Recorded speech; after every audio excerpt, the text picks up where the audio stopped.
Black Betty, Bam-a-lam, she really gets me high. Bam-a-lam, you know that's no lie. Bam-a-lam, she's so rock steady. Bam-a-lam, and she's always ready. Bam-a-lam, whoa, Black Betty. Bam-a-lam, whoa, Black Betty. Bam-a-lam.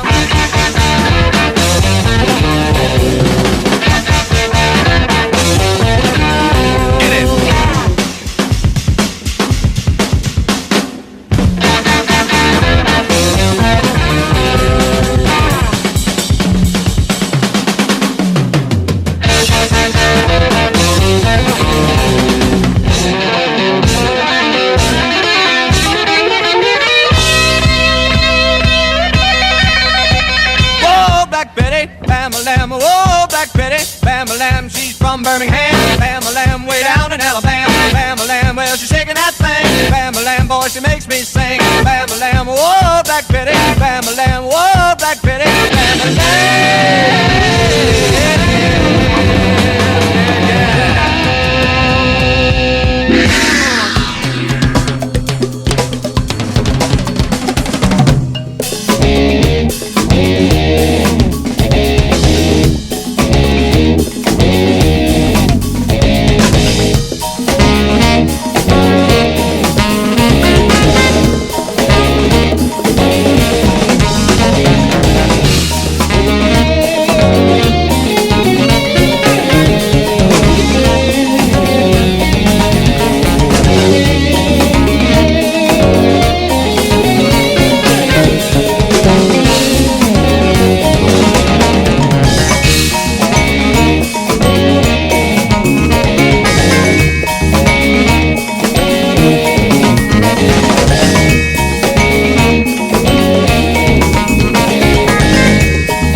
20 de noviembre de 1984.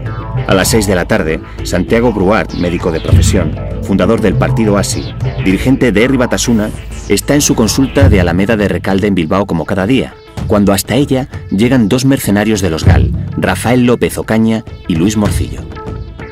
Allí mismo, ante la mirada de una enfermera aterrorizada, vaciaron sus cargadores sobre él. Posiblemente quien tomó esa decisión pretendiese dar un toque de atención a los políticos del entorno de ETA, ¿no? Santiago Bruart, médico y presidente de un partido integrado en Herri Batasuna, es asesinado. Nadie reivindica el atentado, pero todo apunta hacia los GAL, que han advertido hace tiempo que por cada muerto a manos de ETA, habría 2 muertos a manos del GAL. Bruart sería entonces, de confirmarse su autoría, la víctima número 11 de este oscuro grupo, cuyos orígenes se desconocen. Aunque para entonces, la policía francesa ya dice abiertamente que tiene fundadas sospechas de que los crímenes de este grupo se planifican en España.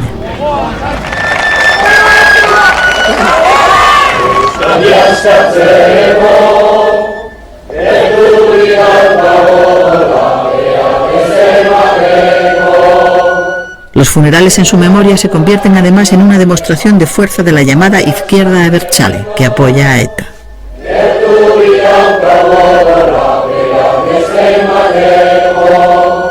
Una noticia que surgía hace hora y media: el asesinato, el mortal atentado contra el dirigente de Herri Batasuna, Santi Bruart. El GAL aparece en el último trimestre de 1983. Una parte del aparato del Estado decidió combatir a ETA con sus propias armas, es decir, con el asesinato, el secuestro, el terrorismo puro y duro. Y eligieron las siglas GAL como una marca ficticia, como antes habían existido otras: ATE, Antiterrorismo ETA, la AAA y sobre todo el Batallón Vasco Español, que en resumidas cuentas todas ocultaban lo mismo, el terrorismo de Estado. Es cierto que una parte de la sociedad española consideró que era legítimo y hasta lógico combatir el ojo por ojo y el diente por diente. Soy de un pueblo pequeño, de Lequeitio, aquí próximo, un pueblo donde no se habla más que euskera toda la vida, donde el sentimiento nacional vasco estaba en las piedras, en los montes, en el río, en la playa, se nacía, si se nacía en el pueblo, se nacía vasco, vasco de sentimiento. Santiago Bruar era médico pediatra, el pediatra de referencia de Bilbao, sin demérito de otros, era, yo creo que el más reputado, el más conocido. Además, fue un político muy metido en la lucha antifranquista, ya se exilió durante los últimos años de Franco, volvió y fue uno de los fundadores de Herri Batasuna. Él era presidente del partido Hasi, que era uno de los que componían Herri Batasuna, el partido más a la izquierda de Herri Batasuna, y miembro de la Mesa Nacional de Herri Batasuna y parlamentario vasco. Herri Batasuna, precisamente en su programa de la alternativa CAS, es la única vía real que hasta ahora se ha puesto para la paz en Euskadi.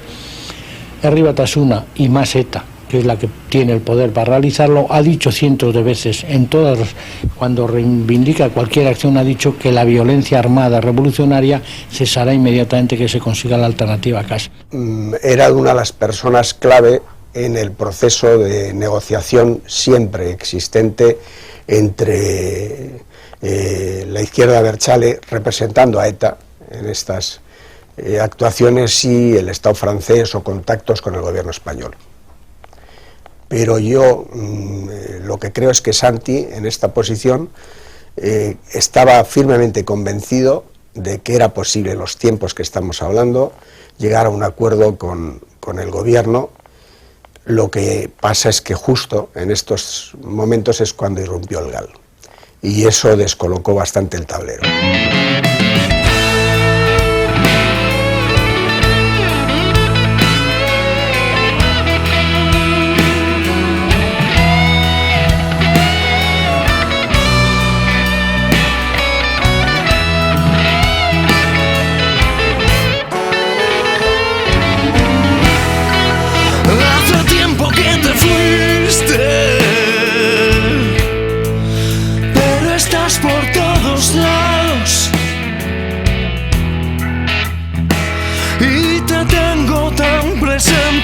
Que no hay paso sin sentir tu corazón. Recuerdo lo que dijiste cuando estabas a mi lado, aunque entonces no escuchaba tus palabras, ahora son mi religión.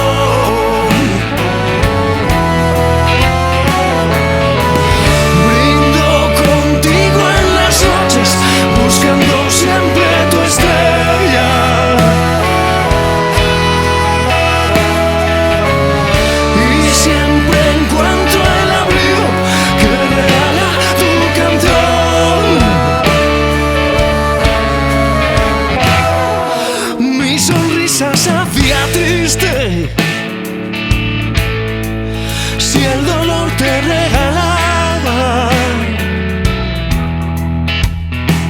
pero siempre la respuesta de tus brazos fue el mar de la comprensión. La mirada que tuviste cuando andaba con problemas,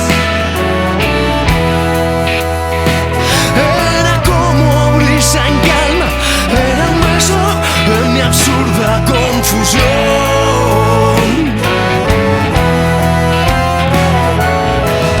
Brindo contigo en las noches, buscando siempre tu estrella.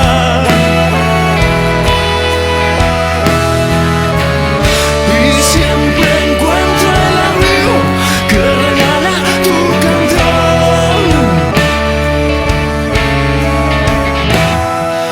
La nube de la memoria que me llueve tu recuerdo me hace crecer gota a gota, y tu abrazo me hace ser alguien mejor. Hasta siempre, compañero, seguiremos peleando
Matthews Bridge.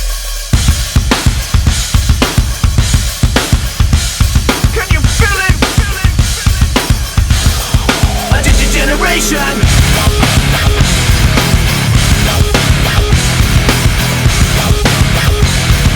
Get up! A generation.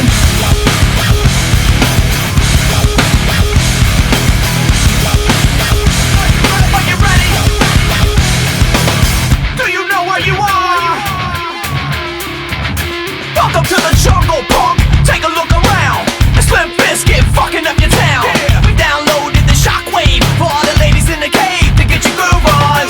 And maybe I'm the one who flew over the cuckoo's nest. Well, guess who's next? Generation X, Generation Strange. So don't even shine through our window pane. So go ahead and talk shit. Talk shit about me. And go ahead and talk shit about my generation. 'Cause we don't give a fuck and we won't ever give a fuck until you give a fuck about me and my generation. Hey kid, take my advice. You don't wanna step into a big pile of shit. Captain is drunk, your world is Titanic, floating on the funk, so get your groove on. And maybe I am just a little fucked up. Life's just a little fucked up. Generation X, Generation Strange. So don't even shine through our window pane. So go ahead and talk shit. Talk shit about me. And go ahead and talk shit about my generation. 'Cause we don't give a fuck and we won't ever give a fuck until you give a fuck about me and my generation. We don't give a fuck and we won't ever give a fuck until you give a fuck about me and my generation. Who gets the blame? You get the blame, and I get the blame. Who gets the blame? You get the blame, and I get the blame. But do you think we can fly? Do you think we can fly? Do you think we can fly? Well, I do. Ah!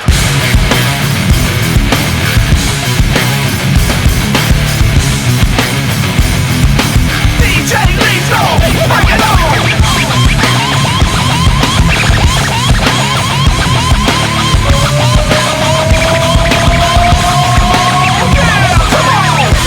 So go ahead and talk shit. Talk shit about me. And go ahead and talk shit about my generation. We don't give a fuck and we won't ever give a fuck until you give a fuck about me and my generation. We don't give a fuck and we won't ever give a fuck until you give a fuck about me and my generation.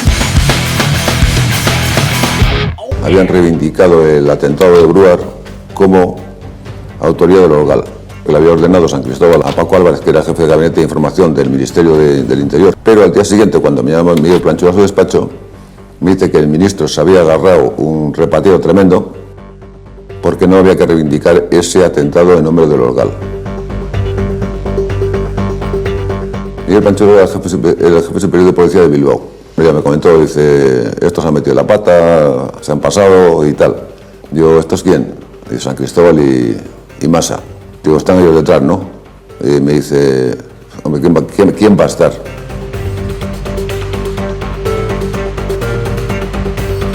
En cierto modo podría decirse que sí, que fui encubridor del tema de Bruar. Entre la primera reivindicación del GAL y el desmentido transcurrieron horas. Un periódico llegó a incluir ambos comunicados en la misma edición. Cuando el juez instructor de la primera causa pide información sobre el atentado al comisario general de información, que era Jesús Martínez Torres, le hizo un informe, efectivamente, diciendo que era una venganza por parte de ETA, puesto que Bruar era proclive a unas negociaciones entre ETA y el gobierno. Una facción de ETA que mató en venganza por querer negociar con el gobierno español. Contamos con ese informe que forma parte del sumario. Su único objetivo es generar confusión sobre la autoría del crimen. Apunta a ETA y exculpa a otras organizaciones terroristas, incluido el GAL. La conclusión del documento es demoledora. La policía secreta al servicio del Estado le proporciona un blindaje de acero. La Comisaría General de Información rechaza de plano la posibilidad de que alguno de los servicios de información o inteligencia del Estado haya tenido intervención, participación o conocimiento previo en el asesinato del señor Bruard. Madrid, 28 de enero de 1985. Comisario General de Información, Jesús Martínez Torres. Pues en el caso Broward, que fue el jefe de Hassi, que era, digamos, lo conocía personalmente. Conocía, claro, porque era está en Bilbao, era más o menos el rostro más conocido de Herri Batasuna en aquel momento. Y digamos, y el hombre dentro de esa corriente de izquierda radical, él era el más moderado.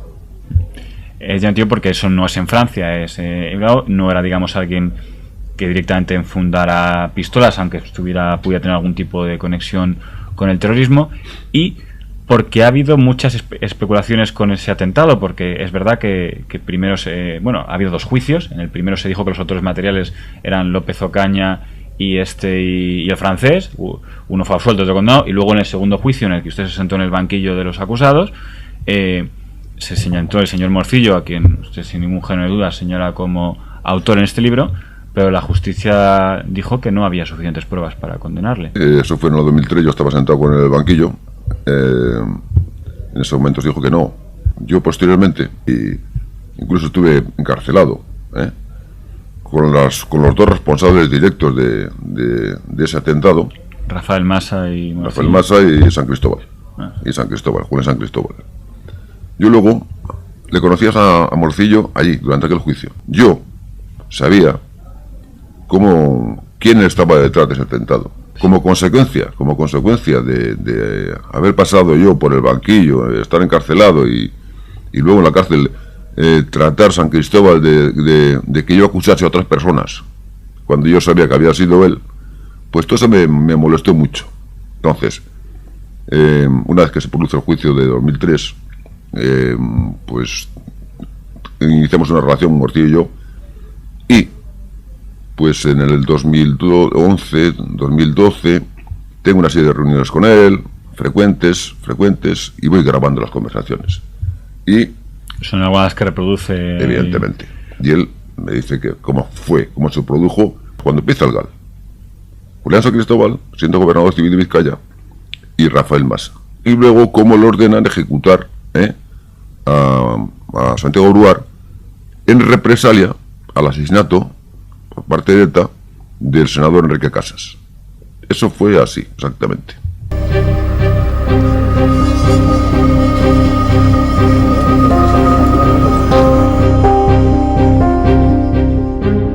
A verme a Carabanchel. Fue San Cristóbal bien. Cuando va a verte a la cárcel, ¿te propone hacerlo de Bruard? Me lo propone Rafa, me dice, tengo una cosa para ti, una colocación.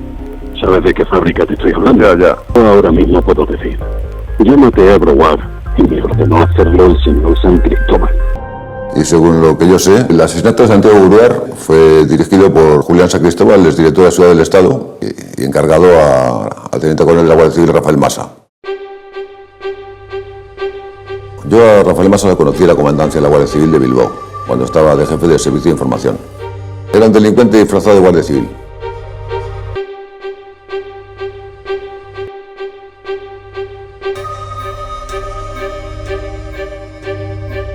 San Cristóbal no tomó la decisión de mutuo propio. Tuvo que contar con el permiso y autorización de sus superiores, como es lógico en estos casos.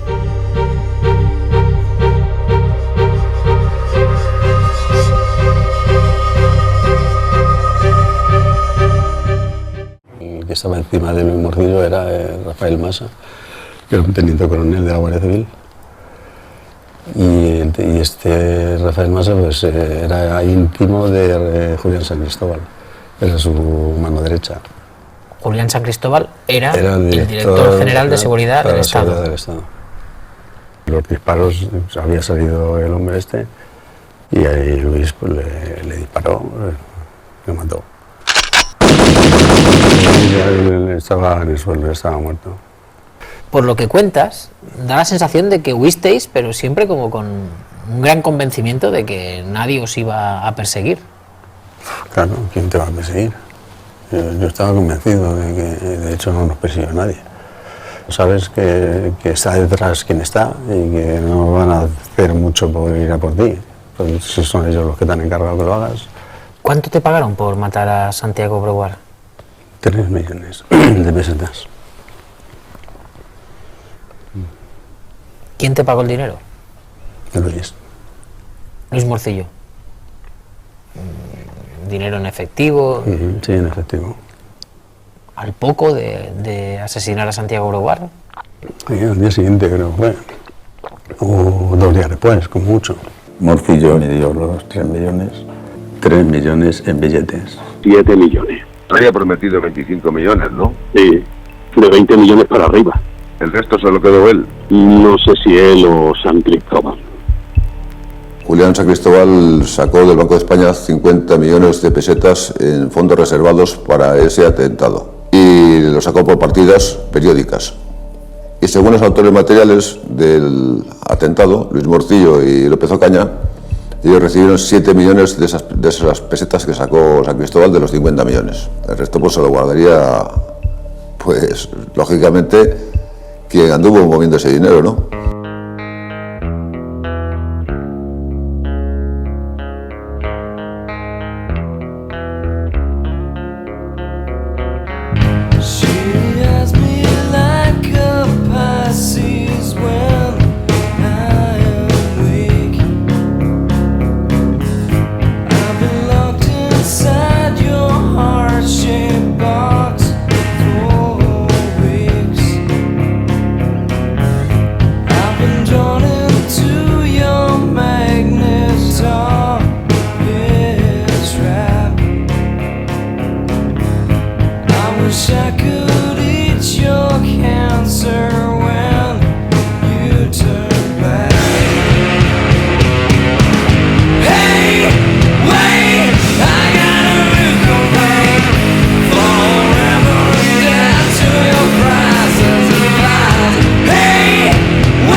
wish I could eat your cancer when you turn back.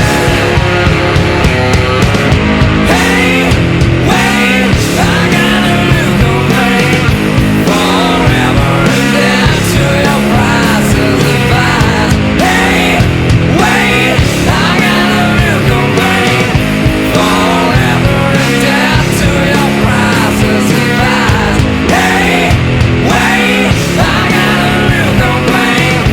Forever and down to your prices advised. You're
Nada más asesinarle a Santi, en los siguientes 15-20 días pudo estar resuelto el caso definitivamente.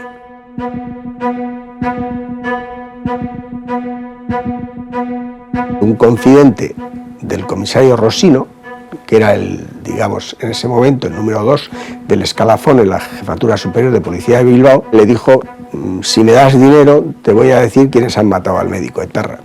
Y era una fuente excelente, porque era ni más ni menos que el cuñado de uno de los asesinos, y a él mismo le habían encargado el asesinato y se echó para atrás.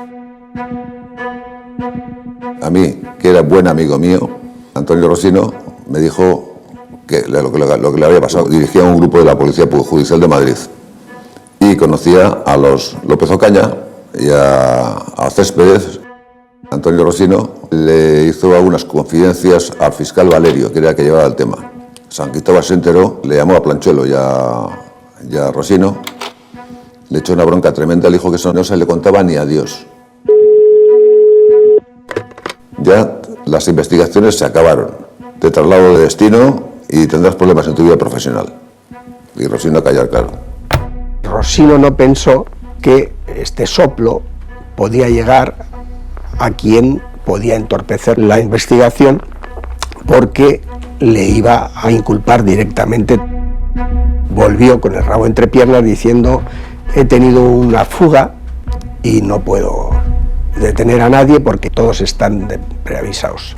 El fiscal se dio cuenta inmediatamente que la fuga era en dirección a los servicios secretos y hizo aquellas declaraciones famosas al periodista Pelayo Serrano de la SER. Bueno, le voy a solicitar una entrevista, y ahí fue surgiendo digamos, la pregunta que provocó todo el inicio de ese sumario. Concretamente le dije: señor Valerio, ¿usted piensa que se pudo evitar el asesinato de Bruart? Sí, yo pienso que sí. En la investigación se ha avanzado también en ese sentido, en el sentido no solo de la acción, sino en el sentido de la omisión de aquellas personas, instituciones o lo que sea, que de alguna forma pudieran tener conocimiento de este hecho. Tenía indicios de que los servicios de información de las fuerzas y cuerpos de seguridad del Estado tenían conocimiento, a través de confidentes, de que se iba a producir este atentado. Estaban a punto de detener a los autores, y me entero por los medios de comunicación. No se quedó en las declaraciones, envió oficios al CSIC, al Estado Mayor de la Armada, al Estado Mayor del Ejército, sobre las armas, sobre las relaciones y tal, y se montó la marimorena. Un pelotazo por cuanto se venía hablando de las posibles implicaciones del Estado en el terrorismo contra ETA, terrorismo de Estado, etcétera, etcétera, y entonces Emilio Valerio pues había iniciado esa senda de investigación y había llegado a ese inicio del hilo que luego permitió tirar de todo el gal. El fiscal fue inmediatamente relevado de la investigación y paralizada la investigación. Pero insisto, la segunda semana de diciembre del 1984, 20 días después del asesinato de Bruart, podía estar resuelto y todos los asesinos, cómplices, encubridores puestos a disposición judicial. Ya no le permitieron seguir indagando, es decir, esas fuentes de información confidentes de la policía, de la Guardia Civil, de los cuerpos de seguridad del Estado, de la inteligencia del Estado, dio un carpetazo al caso y eso incluyó también la destitución de Emilio Valerio como fiscal del caso.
Apartado ya del caso, el fiscal Emilio Valerio prestó declaración en el Juzgado de Instrucción número 1 de Bilbao.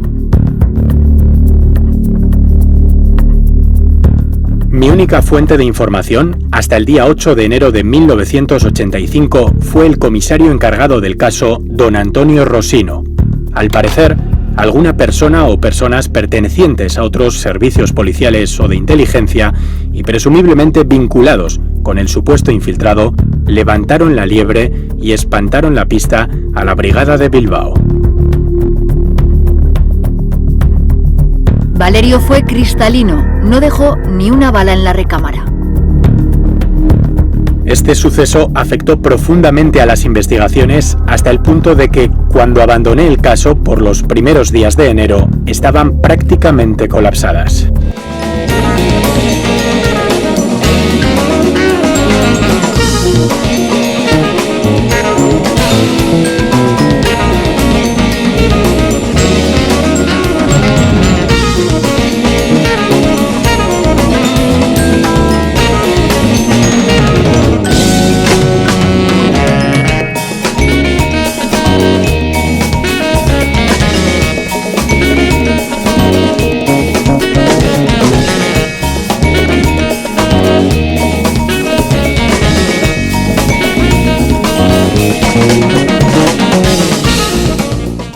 El bombazo fue cuando el juez de instrucción 27 de Madrid, Carlos Bueren, llamó diciendo que tenía detenido a uno que acababa de asesinar con una carabina a su cuñado y que le había dicho: si usted saca del sumario a mi mujer, yo le cuento los detalles del atentado de un médico etarra en Bilbao. Este era Miguel Ángel López Ocaña, hermano de Rafael López Ocaña, que luego fue condenado como asesino de Bruart.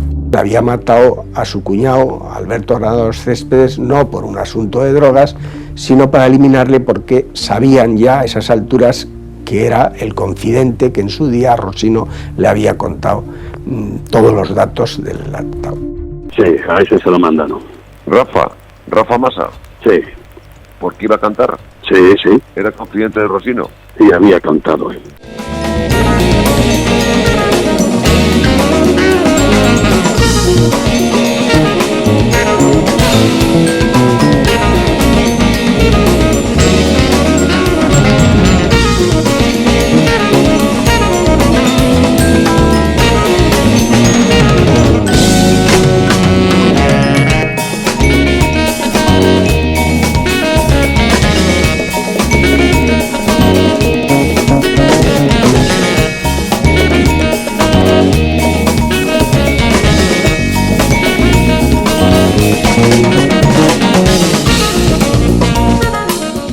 Seguimos tirando del hilo de Miguel Ángel y llegamos a su hermano. Nos dice, mediante llamada telefónica, un funcionario del juzgado de El Escorial: ustedes en el juzgado de instrucción número 1 están tratando de localizar a Rafael López Ocaña, lo tengo aquí. A mí me detienen en marzo del 89, a raíz de una bronca que tuve con mi pareja, que le hice una herida en el labio, porque le di un tortazo, o mejor dicho, un puñetazo. Y se me denunció. Cuando me detienen me llevan al juzgado del Escorial y de alguna manera relacionan mi nombre allí. Hostias, este es el del caso este. Que no lo soltéis, mandadlo para prisión, que lo vamos a traer en conducción hasta Bilbao y aquí ya nos hacemos con él. Seguimos tirando del hilo y llegamos a Morcillo, el cual se dio a la fuga. Yo me fui de aquí en 1989. En cuanto trincan a López Ocaña. No se ha llevado por mí. Compadre, hay un problema porque está Rafael por medio, porque va a hablar, que había un peligro inminente, que van a por ti, me decía. Compadre, tiene usted que quitarse del medio, vámonos. Le dije, ¿no puedo ir a Baza a despedirme de mis hijos por lo menos? No, esta noche duermo mucho en mi casa. Se lo llevó a su casa a Las Rozas. Y al día siguiente, Rafael Masa, su mujer y Morcillo se van para Lisboa. Y desde Lisboa salen para Venezuela. Se pasan un mes gastándose parte del dinero que le habían dado a Rafael Masa al Ministerio del Interior, que eran como 15.000 o 18.000 dólares, hasta que llegase a estar protegido por los Rodríguez Orejuela, por los jefes del cártel de Cali de Colombia. Morcillo es cuando entonces empieza a trabajar para uno de los mayores capos de narcotráfico internacional, y allí permanece oculto 9 años, me parece.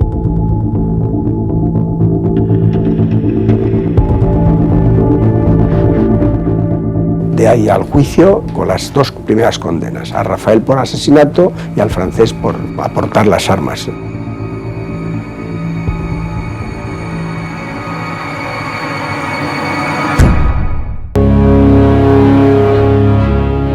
A mí me juzgaron en una audiencia provincial por un delito de terrorismo. El francés era un profesional de la venta de armas, el cual no se dio a la fuga porque estaba preso.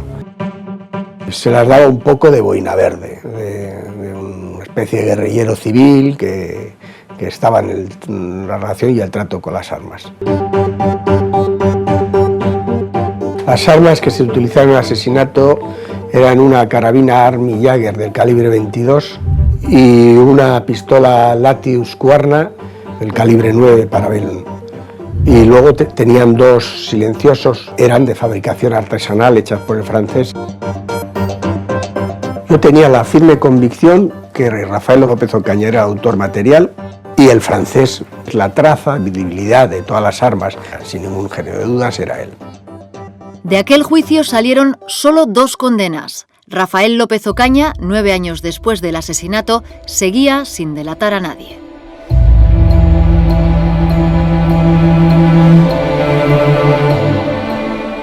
$12 justos.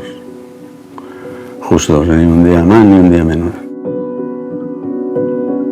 El mismo día, el 14 de marzo del 89 entré y el 14 de marzo del 2001 salí. El 20 de noviembre de 1984 fue asesinado el portavoz de Herri Batasuna, Santi Brouard, en su consulta médica por 2 pistoleros anónimos. El atentado se atribuyó a los GAL. El juicio contra los asesinos no se celebró hasta el año 1993, con Jesús Cardenal como fiscal. Los acusados serían 2 mercenarios, Rafael López Ocaña y Rodríguez el francés.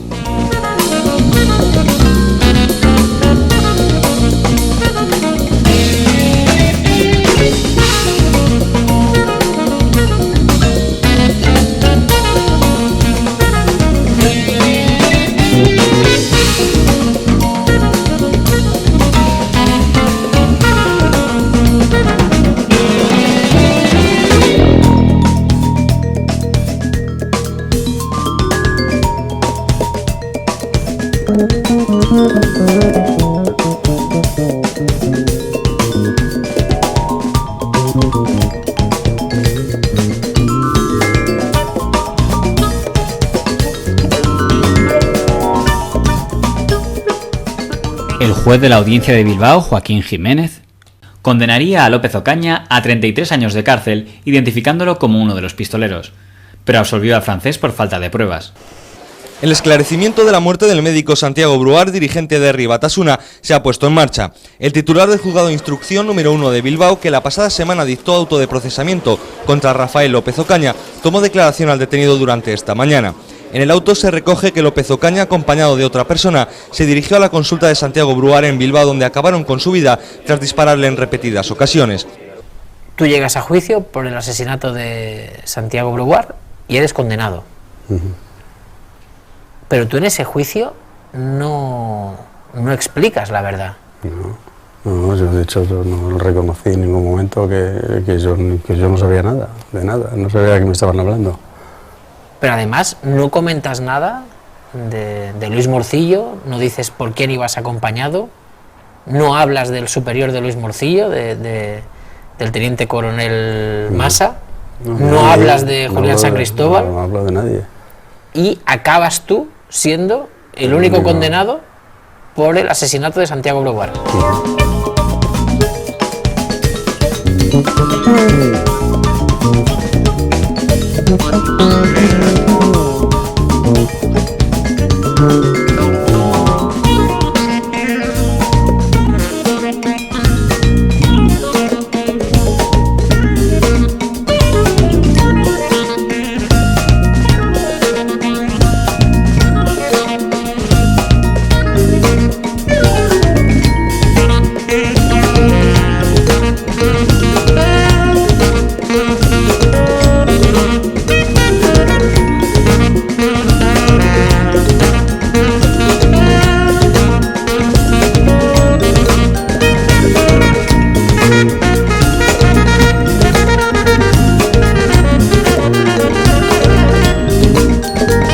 De 1997. Luis Morcillo, el otro asesino, aparece en escena. 4 años después del primer juicio se reabre el sumario.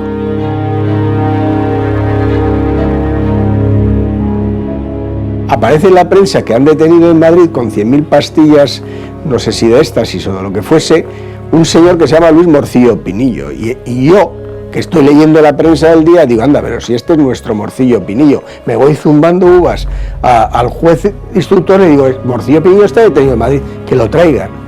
El juez José Luis González Armengol comienza la instrucción.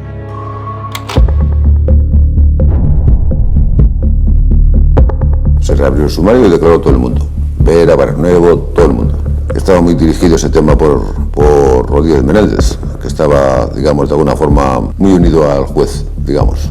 Se reunían en su casa para recibir instrucciones y todo eso. En casa de Rodríguez Menéndez. Es la primera vez que oigo que se reúnen en la casa de Rodríguez Menéndez, que se conozcan, que tengan trato. Ahora, ahí el juez Armengol pues no me encaja. En el fondo fue una desgracia y un desastre. El juez instructor en este momento recibe una oferta de colaboración de un testigo al que le da el estatuto de protegido. Yo solo me atreví a ir donde el juez y le dije, oiga, si el testigo protegido es el francés o cualquier otro de la órbita de Rodríguez Menéndez, tenemos aquí un lío de pantalón largo. Y el testigo protegido era el francés. Y este francés dice Amedo, dice el nombre de San Cristóbal, el nombre de García Damborenea, el nombre de Rosino, el nombre de Planchuelo. Bueno, pues, ¿pero qué es lo que puede probar? Pues nada. Yo he apoyado el ingreso en prisión del señor Amedo y voy a pedir la prisión incondicional del señor San Cristóbal y del señor Massa. Lógicamente, ahora mismo lo que estoy haciendo es tirando de la manta. Por tal motivo, lo que tengo que hacer es pedir la prisión, que es lo que estoy haciendo. ¿Por qué tira de la manta el francés? Pues mire usted, porque el señor San Cristóbal le deja de la deuda 17 millones de pesetas de acciones de armas y de acciones de temas de terrorismo, etcétera, etcétera. Y como no le pagan y no tiene un duro, pues lógicamente se cabrea y dice, pues ahora voy a tirar por la vía de en medio. Porque después de comerse la condena, a él se le garantizó que para que no hablara, se le iba a dar una serie de dinero y no se le dio ni una peseta. Se le empezó a dar los primeros meses en la cárcel. Mire usted, yo no conozco al francés, no lo he visto en mi vida, no me he reunido jamás en la vida con ninguno de estos mercenarios y la información que están dando es una información parcial, falsa y sesgada. Pero ya digo que esto es un ajuste de cuentas probablemente debido a mis declaraciones en el sumario segundo Marey. Yo recuerdo un día perfectamente que cuando iba a declarar, antes de ir a declarar, me estuvo tratando de influenciar Julián San Cristóbal para que le echase la culpa de la autoría intelectual del atentado contra Bruar al general Casinello, que de hablar nada. Tenemos que estar callados, que no implicásemos al Estado para nada. Vino a decirme que me hiciese cargo de todo, de lo de la Saizabala, de lo de Bruar, de todo. Dice, porque te da igual que te condenen a 100 años, a 200, a 500, porque el gobierno automáticamente te va a indultar y te va a recompensar.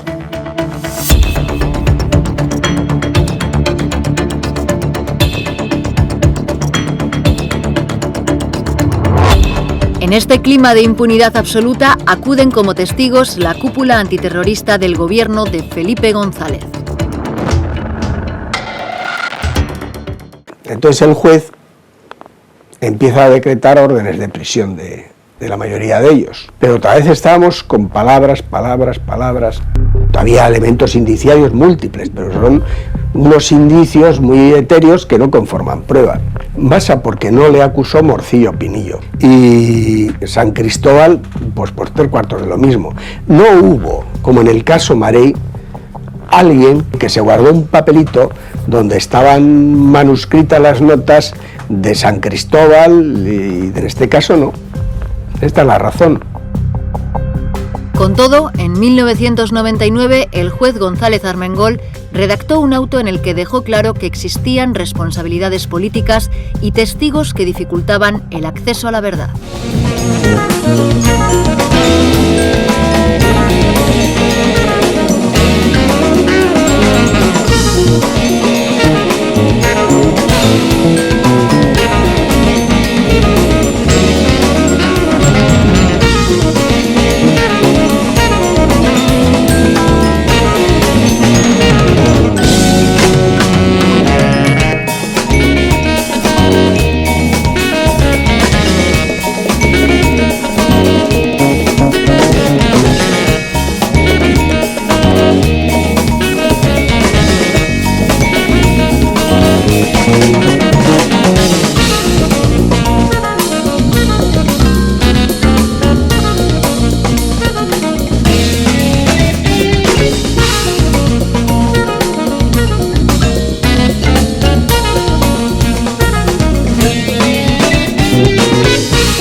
guerra sucia contra el terrorismo era una operación de Estado. Yo no creo que, aparte de que la ejecución se realizara por unos u otros grupos con mayor o menor autonomía, no hubiera un cerebro que estratégicamente planteara esta forma de actuación. Ese cerebro en un gobierno siempre está en la cabeza del gobierno. Yo creo que alguien muy X, ¿cómo no lo va a ver? En una cosa de tal importancia. Es de una ingenuidad absoluta pensar que por el simple hecho de que hubiera muerto el dictador, los aparatos del Estado, autónomamente y espontáneamente van a dejar de cumplir las funciones para las que nacieron. Queda establecida una vinculación directa entre el GAL y el Estado, con los máximos responsables de Interior implicados. Tuve la absoluta certeza, van a salir todos absueltos. Para los que fueron juzgados, ha prescrito para todos. En ese momento se señaló a Luis Morcillo como el segundo pistolero. Morcillo no sería juzgado hasta el año 2003 y finalmente sería absuelto por falta de prueba. Luego en 2003 hay un segundo juicio por el asesinato de Santiago Breguard. Pero esta vez ya están como acusados Luis Morcillo, Rafael Masa, incluso José Amedo. Y en ese juicio tampoco dices nada. Poco antes de morir, Luis Morcillo, en una entrevista en El Mundo con el periodista Antonio Rubio, él reconoció la autoría del asesinato de Santiago Breguard. Sí, leí algo. Nunca nadie, aparte de ti, ha pagado por ese asesinato. No, claro. ¿A ti eso te parece justo? No, ¿cómo va a ser justo? No es justo, no. Tú eras consciente de que les librabas de la cárcel, no diciendo nada de ellos en el juicio. Claro. ¿Y nunca ellos te agradecieron nada? No, nunca. ¿Cuántos años estuviste en la cárcel? 12 justos. Ni un día más ni un día menos. Entré un 14 de marzo del 89 y salí el 14 de marzo del 2000.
What do we want?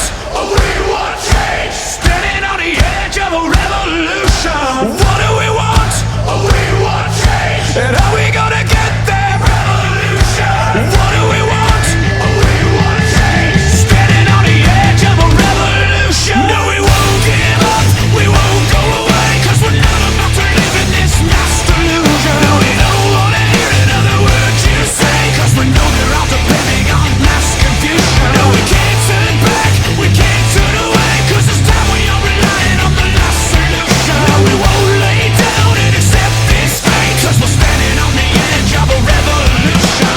What do we want? We want change. And are we gonna get there? Revolution.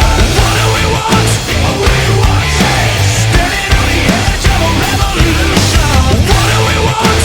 We want change. And are we gonna get there? Revolution. What do we want? We want change. Standing on the edge of a revolution. En 2005, Rafael López Ocaña por fin confiesa su crimen. En 2013 lo hace Luis Morcillo. Ambos inculpan a Masa y a San Cristóbal. No sirve de nada. Rafael López Ocaña negó siempre, hasta hace 8 años o 7, no me acuerdo muy bien, que salió en Telecinco diciendo yo he sido y qué pasa. Entonces pensé, bueno, ¿por qué coño yo voy a seguir escondiendo a esta gente? Yo voy a reconocer lo mío, pero voy a decir lo de todos. Que no se vayan de rositas, por lo menos que se sepan que no les van a poder meter en la cárcel. Luis, Masa y San Cristóbal son los 3 que yo sé que estuvieron ahí. Y lo mismo, por cierto, Morcillo, que le absolvieron y ya en un acto de cinismo absoluto, porque eso es demoledor para la familia, desde luego. Yo he sido y no me han pescado, fíjese. 3 años después de su confesión, Morcillo murió sin haber pisado la cárcel por el caso Brouard.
Noviembre de 2012. El material que Amedo había obtenido de sus conversaciones con Morcillo pasa a primer plano.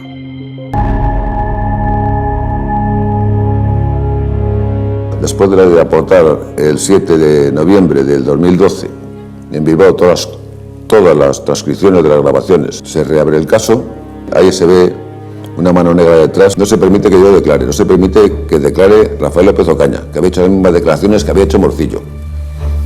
A Morcillo interroga por videoconferencia que el Chamo Montero dijo que no se oía, que había que invalidar esa prueba. Yo me opuse que fuese de esta manera, que por teleconferencia, por videoconferencia con Masa, es muy cómodo a través de un plasma. O sea, esa juez, con todas las pruebas que se le había aportado, incluso los 2 autores materiales diciendo hemos sido nosotros y nos han mandado este y este, dijo que no había motivos para reabrir el tema. ¿Qué pasó ahí? ¿Qué hizo esa juez? Tapar simplemente el tema Brouard. y ya me di cuenta de que era, a efectos judiciales, agua pasada que no movía molino. Y ahí acabó esta historia en vía judicial.